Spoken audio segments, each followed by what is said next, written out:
So I listened to you guys. Rather than doing a stream, here is the video of the next FIA race.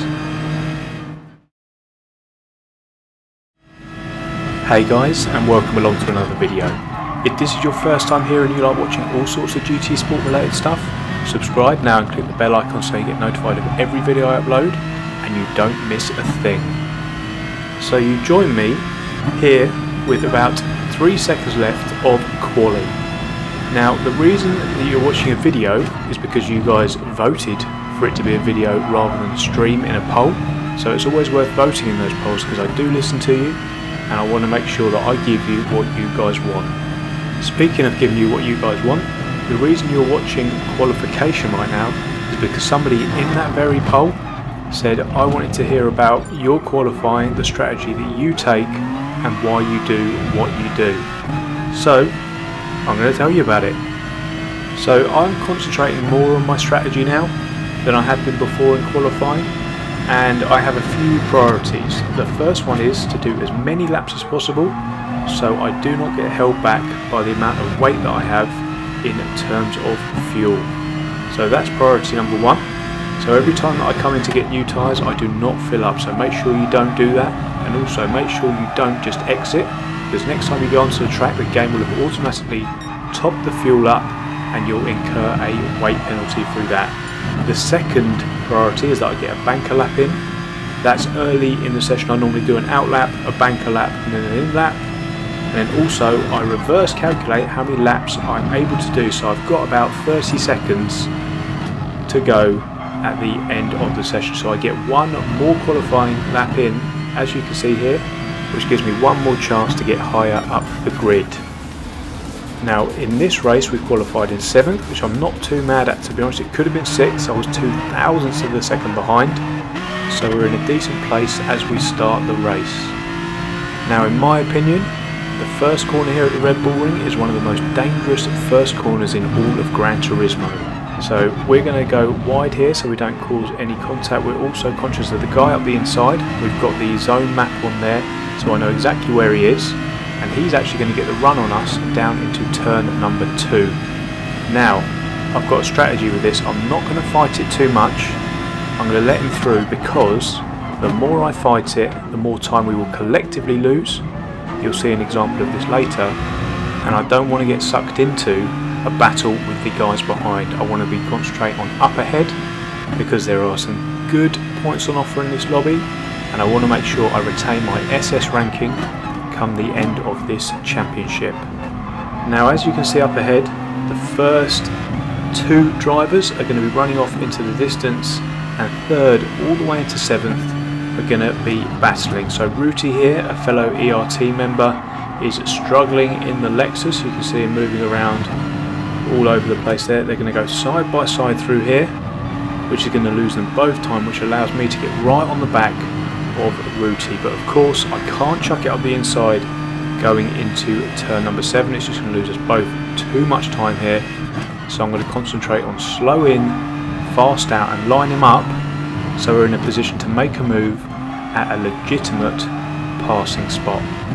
So we're going to be too far back at this point to make a move down into turn 1, but you can see up ahead those guys are battling, so I'm going to concentrate again on the exit. As you can see, Ruti didn't get off the throttle like I did, and he's had to brake and take some avoiding action, which is going to cost him time, and we're going to be up the inside into 7th. So speaking of legitimate passing opportunities, this is going to be one coming into turn number 2. I'm going to slightly tap Shrep GT there, but nothing major. He would hardly have felt it at all, so that's all good. I take a slight SR knock, but that's no issue. The other legitimate passing spot here is into turn number 3, the Schlossgold, which is going to only come about if you get a decent run out of turn number 2. So those are the 2 places that I am going to try and make my moves. And obviously those moves are going to start from way further back, so that's going to be important for me to get a good run out of turn number 1, and if I can't make a move into turn number 2, it's going to be important that I get a good run out of turn number 2 so that I can make a move down into turn number 3. So while I've been talking you through that, 4th and 5th have been battling. So as you can see here, we're going to start, slight miss there, because we're going to start catching them. And as I said before, I'm going to concentrate on getting a run out of turn number 1. So you will see that the Lexus has run wide here. So I'm going to get off the throttle early and concentrate on my exit, because they're both going to be concentrating on each other here, and we can try and get a run down into turn number 2. But I'm not going to need that run, as the Lexus goes too wide coming out of the first corner. He's going to get on the red stuff, lose the back end, wipe himself out, and almost take out the 911 while he's at it. But that works for us, as we've overtaken them both, and we are now up to 5th. We're going to have a bit of clear air now in front of us, as the front 4 are going off into the distance there. So my strategy now is to get my head down and get myself to the first pit stop. I haven't actually covered my strategy so far.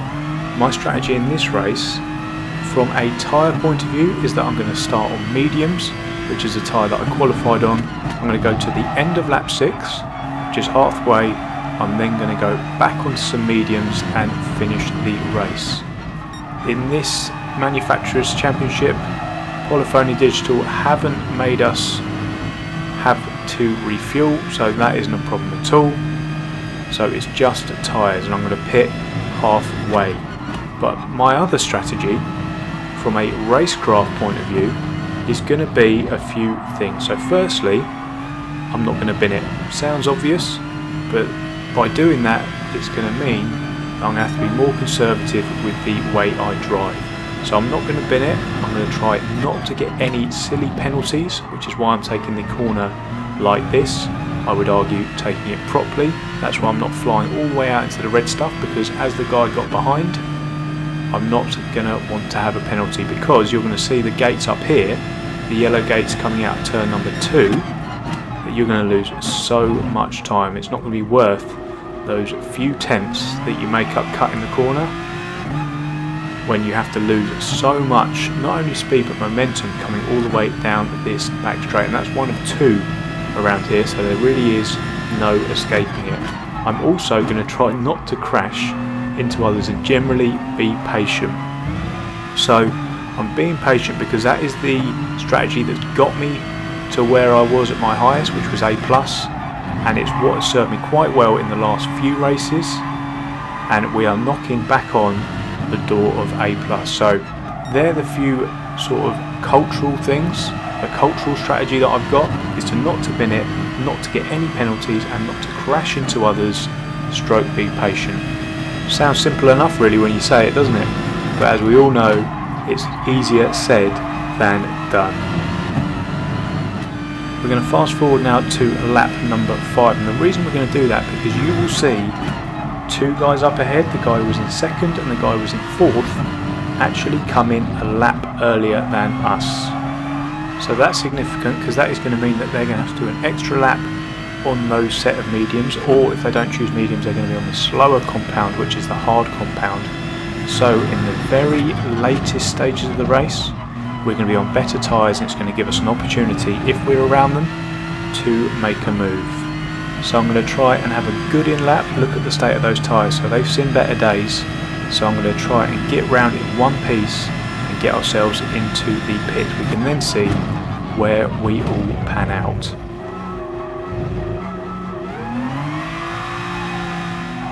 So on schedule, we're going to come in at the end of lap 6.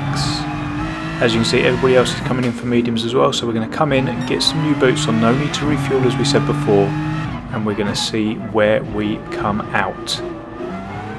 So we are going to find ourselves coming out in 6th place, which is really, really important, because there's a big gaggle of cars behind us that we just did not want to get stuck behind, and we have got the group up ahead that we're going to try and get to. But what you're going to see up in the distance there is someone has got a penalty. I think it's the guy in 4th, which is going to make our job that little bit easier. So as he's gone through these gates, it's slammed on the brakes, served his penalty, and look how much time we're going to gain on him, coming all the way down this straight towards turn number 3. So that is why it was on my priority list to not get a penalty, because the new penalty system is so severe, especially in these nations and manufacturers races. It's just not worth it at all. So he was way off into the distance, but now he's within sight. We're about 1.5 seconds behind him, and will definitely be on his radar. So as we come out from turn number 6 here, there's the second penalty gate that I spoke about earlier, and you're going to see that someone is going to come in who was on a set of hards. In he goes there. So as he crosses the line, it's going to come up in the top left. So we are now going to be up into 5th, but more significantly, the guy in 3rd, amazingly, as we've just been speaking about, has picked himself up a penalty. So what that's going to mean is he's going to have to serve it on the back straight, which is going to hopefully bring him close to the guy in 4th place.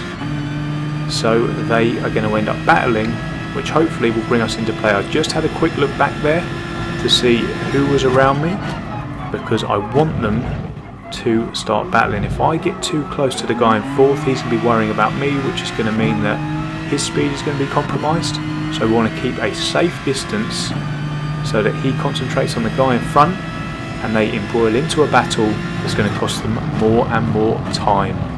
So as anticipated, that guy who got a penalty has brought them right side by side.